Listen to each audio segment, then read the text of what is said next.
உலகக்கிண்ண போட்டிக்கு முன் மதுபான விருந்து நடத்திய இலங்கை வீரர்கள் புதிய சிக்கலில் அணி.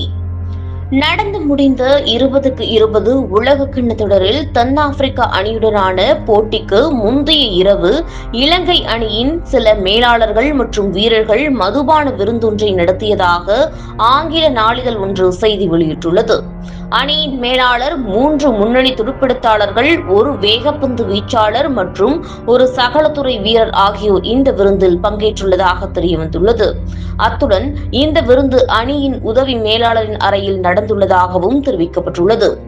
ஐசிசியின் விதிமுறைகளை மீறுவதற்கு குறித்த வீரர்கள் எடுத்த முடிவின் விளைவு தென்னாப்பிரிக்காவிற்கு எதிரான போட்டியில் இலங்கை அணியின் மோசமான ஆட்டத்தின் மூலம் வெளியிடப்படுகின்றது. எவ்வாறாயினும் இந்த சம்பவம் தொடர்பில் அணியின் பொறுப்பதிகாரிகள் மற்றும் ஊடகங்களிடம் அறிவிக்கப்பட்டிருக்க வேண்டும் என்ற போதிலும் அணியின் மூத்த ஆலோசகரால் இந்த விடயம் மூடி மறைக்கப்பட்டுள்ளது. தென்னாப்பிரிக்கா அணிக்கு எதிரான போட்டியில் இலங்கை அணியின் விளையாட்டு ரசிகர்களால் பெரிதும் விமர்சனத்திற்கு உள்ளாகியிருந்தது.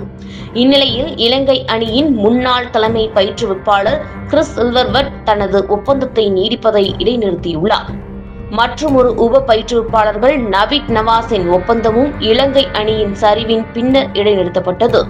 இவ்வாறான சூழ்நிலையில் இலங்கை அணியின் சரிவுக்கு அதன் முகாமைத்துவம் ஒரு காரணியாக சுட்டிக்காட்டப்படுகின்றது.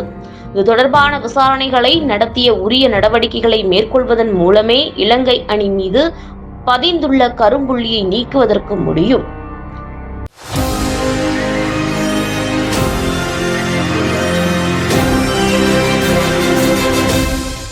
தொடர்ந்து இணைந்திருங்கள். இது உங்கள் லங்கா தமிழ்.